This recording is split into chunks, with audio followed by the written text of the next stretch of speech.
एक ज़माना था जब इन टेंपल्स में पुजारी रहा करते थे, लेकिन आज ये सूरत हाल है कि यहाँ पे कबूतरों ने डेरे डाले हैं।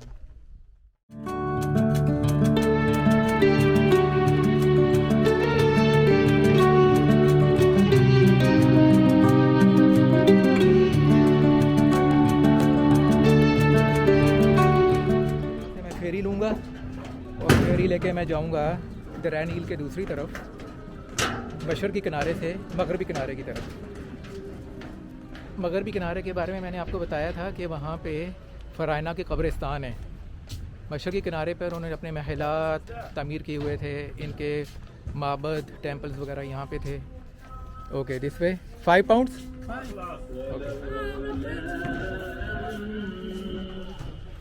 बोट के अंदर मैं बैठ गया हूँ। 5 पाउंड यहाँ से देने पड़ेंगे मुझे मगरबी किनारे तक जाने के। मेरा किराया जो है ये मेरे साथ जो बाबा जी बैठे हुए हैं इन्होंने पे किया, इन्होंने मुझे नहीं पे करने दिया। आप मेरे मुस्लिम ब्रदर हो तो उन्होंने मेरी तरफ से यानी किराया अपनी तरफ से उन्होंने मेरा पे कर दिया। दरिया नील के मगरबी किनारे पर ये पहला पड़ाव है जहाँ पे अभी हम रुके हैं। ये जो 2 बड़े आपको स्टैचूज़ नज़र आ रहे हैं ये हैं अमेनहॉतप के, जो कि अखनातून का वालिद था। अब ये सारी जगह जो ज़बून हाली का शिकार हो चुकी है और जो स्टैचूज़ हैं तकरीबन बहुत हद तक यानी कि ख़राब हो चुके हैं। अब यहाँ से निकल के मैं आगे जा रहा हूँ और वहाँ से फिर मैं आपसे दोबारा मुखातिब होता हूँ।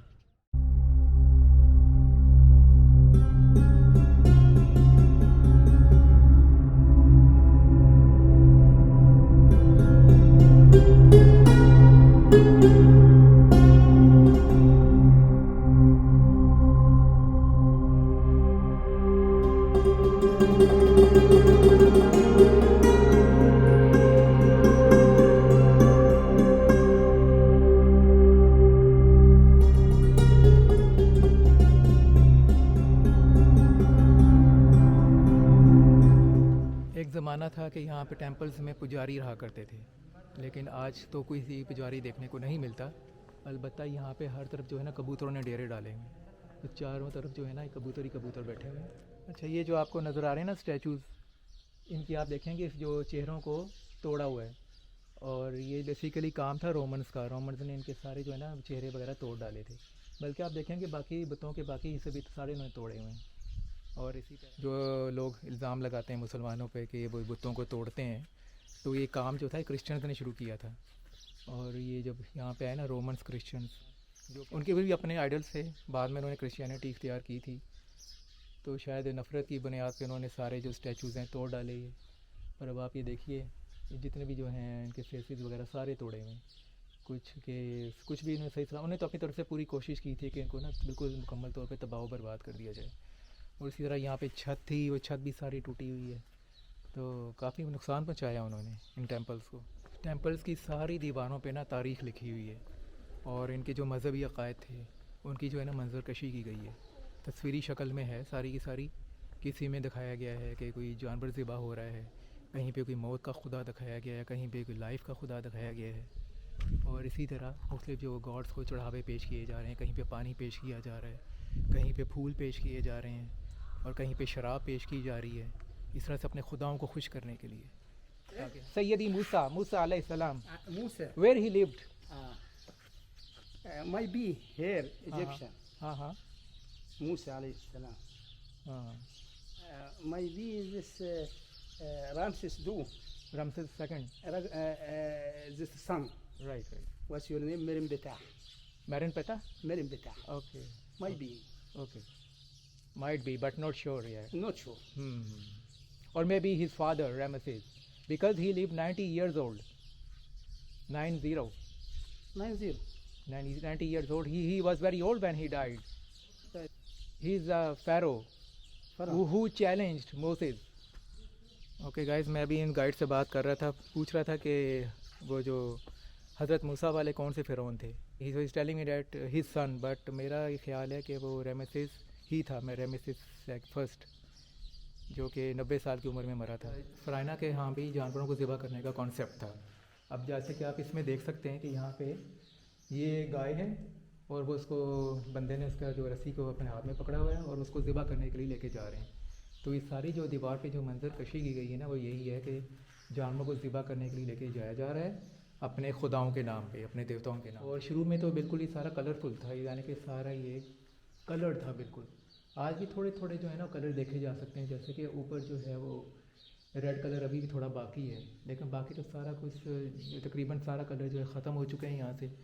और इसी तरह आप देखेंगे वो ऊपर जो है वो एक ग़ुलाम ने बतखें पकड़ी हुई हैं और कुछ ने मछलियाँ पकड़ी हुई हैं, और इसने भी हाथ में कोई लग रहा है जैसे कि ना किसी बैल का या गाय का सर है, वो उसने उठाया हुआ है। और वो सारे जो हैं वो चढ़ावे पेश किए जा रहे हैं अपने खुदाओं को। और यहाँ पे मैं आपको दिखाता हूँ, इस तरफ ये फ़ैरो है और ये इसने अपने हाथ में एक में पानी पकड़ा हुआ है और वो कोई लाइट है उसके दूसरे हाथ में, और ये इनका जो सबसे बड़ा खुदा था जिसका नाम था आमून रॉ, ये उसको जो है ना पेश कर रहा है इसमें। और इस तरफ वाली दीवार में भी ये है फ़ैरो, और इसने अपने हाथ में फूल पकड़े हुए हैं जो कि पेश कर रहा है अपने मेल गॉड आमून रॉ को और उसकी वाइफ मूद को। ये जो सामने आप सारा जितना काम देख रहे हैं ना, बिल्कुल ये ओरिजिनल है, यानी कि आज भी 3500 साल के बाद यहाँ पे जो कलर्स हैं ना वो देखे जा सकते हैं, उनकी बाकियात हैं। कहीं पे आपको रेड कलर नज़र आएगा, कहीं पे ब्लू कलर है। मोस्ट प्रोमिनेंट कलर्स यही दो नज़र आ रहे हैं मुझे कहीं। ये सामने दीवार पे जो है ये ओसाइरस है जो उनका एक अनदर गॉड है, और उसके साथ 2 फीमेल गॉड्स हैं जो उसके पीछे बैठी हुई हैं। और फिर सामने जो फ़ैरो ख़ुद है, और फ़ैरो की पहचान ये है कि इसके जो सर है ना, इस पे जिसने ताज पहना हुआ है उस पे आपको स्नेक का जो है निशान नज़र आएगा, बिल्कुल उसके हेड पे, फोरहेड पे। जब कोई फ़िरौन अपनी किसी कामयाब जंगी मुहिम से लौटता था या कि बहुत बड़ा कारनामा अंजाम देता था, ख़ास तौर पर अपने दुश्मन को ज़ेर करने का, तो उसकी जो मंजर कशी होती थी वो दीवारों पे कर दी जाती थी, ताकि आने वाले लोग और आने वाली दुनिया जो है वो उनके कारनामों को तस्वीरी शक्ल में देखे और वो हमेशा हमेशा के लिए अमर हो जाए। तो ये जो आपकी दीवार बैकग्राउंड में नज़र आ रही है, इसमें भी इसने यही दिखाने की कोशिश की है कि यानी इसने अपने दुश्मन को ज़ेर कर दिया है और अपने दुश्मनों के सरों पे एक लंबी सी कील ठोक रहा है। ये उस बात की अलामत है कि इसने अपने दुश्मन पे फ़तह हासिल कर ली है। और आप देखेंगे इसके सामने बिल्कुल इनका खुदा आमून रॉ खड़ा है जिसको इसकी आशीर्वाद हासिल है। अब हम जा रहे हैं वर्कर्स विलेज। ये उन मज़दूरों का गांव है जिन्होंने ये सारे जो है मकबरे वगैरह तामीर किए थे। इस वक्त मैं मकबरे के अंदर जा रहा हूँ। ये बिल्कुल अंडरग्राउंड है, यानी कि बिल्कुल ज़मीन के नीचे है, और इस तरह से नैरो सी जगह है, ये बड़ी तंग सी जगह है, ये सुरंग सी बनी हुई है, और इसमें आपको नीचे जो है ना इस तरह झुक के जाना पड़ेगा, ये इस तरह से। सिवट इस वक्त मैं एक अंडरग्राउंड जो है ना वो टूम के अंदर हूँ, और इसमें आप देखेंगे ये रिवर नाइल दिखाया हुआ है, हर तरफ दरिया नील है, और ऊपर आपको बोट नज़र आ रही होगी। और यहाँ पे इन्होंने अपना सारा जो है ना वो ज़राअत का कल्चर दिखाया हुआ है, या खेती बाड़ी हो रही है, वहाँ पे कोई अनाज उगाया जा रहा है, ऊपर जो है वो कश्ती चलाई जा रही है।